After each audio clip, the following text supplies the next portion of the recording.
Palmyra Grace family. I have a special guest for us today.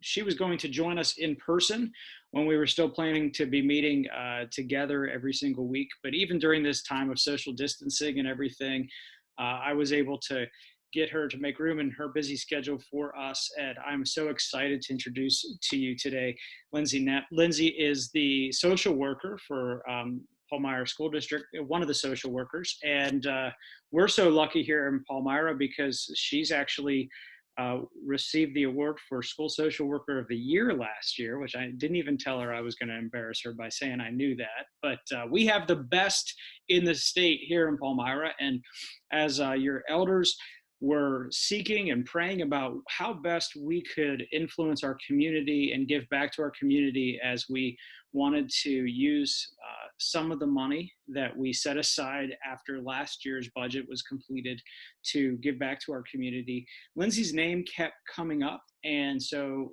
we had run into each other a few times, and I sat down with her and just asked her ways in which we could invest in our community, maybe even through what she does at the school. So Lindsay's and her family attend Lebanon Evangelical Free Church, and I'm just so glad for you to be able to meet her at least this way today. So Lindsay, thank you for joining us. We appreciate it. And thank you for having me. Yes, and could you do me a favor and just begin by letting Palmyra Grace Church know, what is a school social worker? What is that about? Wonderful. So what my job is to help families to access resources that are non-educational. So I help with the food, clothing, shelter, job and employment connections, as well as mental health services and resources. Okay, great.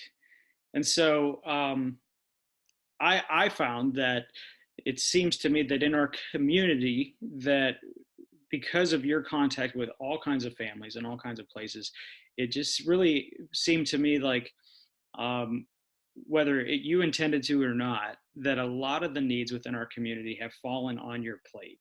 And so, but yet, as we talked, it's no fault of the school or anything like that. It's just, you only have so many resources at your disposal. And so we were able to partner with you in a few ways. One of the ways, church, that maybe you saw in the news, but we did not make it public that we were the anonymous donor, but now you'll know, was school lunch debt. And that was one of the things that we had talked about when we first met. So maybe you could just share with the Palmyra Grace family how their gift impacted school lunch debt this year. Sure. We were able to service 205 families for the lunch debt. That debt covered all the students who had a balance in the district. Some of those debts had actually been there for an extended period of time. So the families were able to have that removed. Some of the families had accrued the debt and then had started receiving our free and reduced lunch, but that does not go backwards. So this was able to help them become current and to take away all of those stressors. So you were telling me when we had met at one point that for some of the cases, the family didn't either apply or didn't know about the benefit, and got behind because they couldn't afford really to pay for the school lunch, but their child still needed to eat. Yep. And by the time you had gotten a hold of them and kind of introduced them and got them plugged in so that they could get the assistance they needed, they had racked up debt. Is that basically the case? Correct. So myself or our food service staff reach out when they start hitting a threshold of being more than an accident, as many times kids do forget lunch money. Right. And so a lot of times the families aren't realizing that they're eligible. A lot of our families who fall into that working class population don't realize that they can have the free or reduced lunch. Gotcha. Yeah. So out of the 205 families, probably very few of them are families that their kid missed one time or anything. These are significant. Okay, that's awesome. 205 families is amazing. Mm-hmm. You hear that, church? Like, that's amazing. That impact. And then the other way that you said we could help out was early learning night. Early learning night. First of all, what is that? Sure. So that is a 4-week program that we've been doing now. This would have been our third session. So I do want to, or sorry, fourth session. So I do want to share, we're moving it to the fall now because due to the virus, as we're all dealing with that, our April session that you guys were going to help support was moved now to the fall. So it's a 4-week program where we bring in our 2 to 5-year-olds who are not enrolled in school yet. We try to engage them here in our building so that they want to become ready learners. And during that program, we do programming with the parents and programming with the kids, and then give them materials for them to do projects or activities at home so that we can help keep them off devices and really work on those literacy skills, and also teaching parent-child interaction. The teachers and the staff that volunteer their time are modeling with the parents how they can be interacting with their kids. Okay, so this is a program that is hosted by the school, but Mm-hmm. it's not covered by the educational budget in the year, right? Correct. So up until this point, you would apply for grant funding or something like that to have it, right? We've used grants. We have been able to use some internal resources depending on things, but at this time, there was no funding. Right. So actually, just a couple days before you reached out to me, they were talking about how they were not even going to advertise for a spring session. Right. So as the social worker, when I heard your needs and you're sharing, this typically accesses about 60 families. So a great way to service a large group, but also really to show and help a family unit. Right. So it's not only helping the child in growing in that early learning literacy stuff, but also giving the parents that may not normally have the tools or just even know how to prepare their children for kindergarten. Right. Mm-hmm. Yep. Yeah, that's great. And so because of your generosity, Palmyra Grace, now because it can't happen in the spring and the fall, how many families again? It's about 60. 60 families. So think about all of those kids that are going to be able to access this program, and we'll be able to help those families and hopefully help those kids be ready to engage school, and maybe even just help the families connect better in that environment. So that's a great thing. Is there anything else you want to say about that? I mean, I don't know if I'm missing anything. No, I think you hit all the big points. And again, it's just a great way to build those connections early. Yeah, and I just think it's amazing that the teachers and the reading specialists and people like that believe so much in this and the need for this that they're willing to donate their time, their money.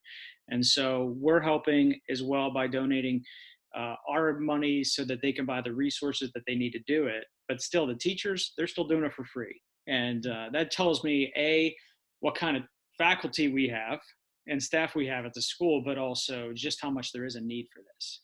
So that's great. And then finally, we helped you out with some gift cards, right? Mm-hmm. Some gift cards to the grocery outlet, Yes. I think, right? And then Walmart. Yes. Um, and why do you need gift cards? Like, why was Sure. that a need for you?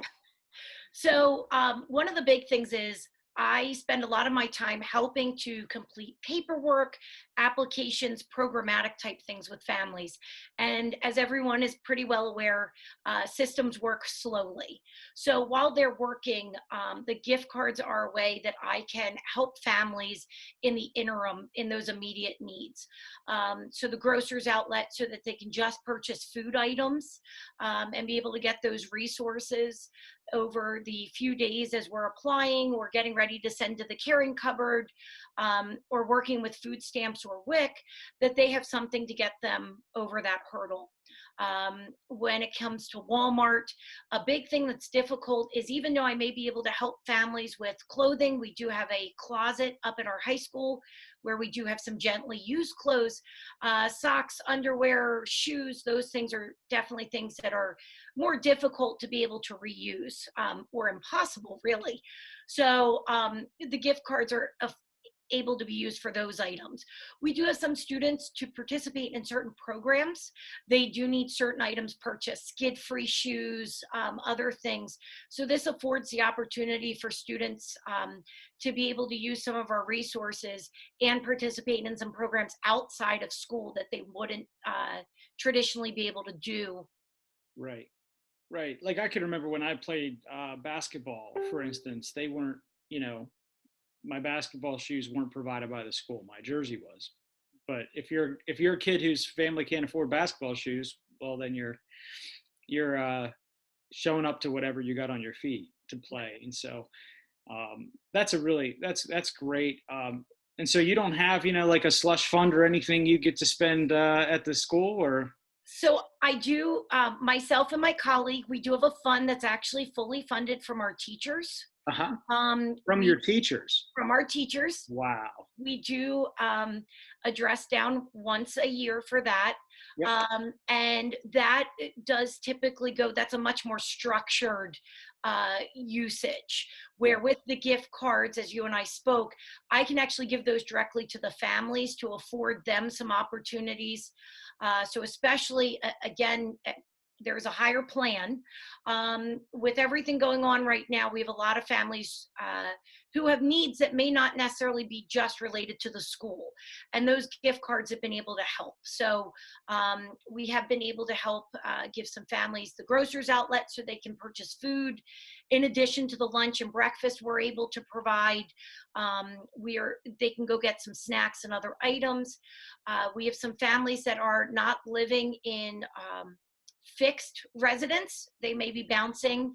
So we're working to try and get some gift cards to them so that they can get some items as they're moving around. That again, when you're in school every day, you don't think about needing some of those things to travel. So we're trying to help meet the needs of our students that might not just be a school-based need, which is what I can use my teachers fund for. Right.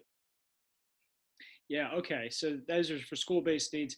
Yeah. You know, God knows what he's doing. We were talking about that before we hit the record button. Right. And so when you and I originally talked, we thought about these gift cards to help with just what you normally see and what you're normally dealing with. And now with the coronavirus and all of this, the needs has risen up, and gosh, it's so exciting that we've been able to help. So you're already helping families, already using the gift cards we've given you. And if my memory serves me correctly, I mean, I maybe got those gift cards to you a week and a half, maybe before this all happened. Yep.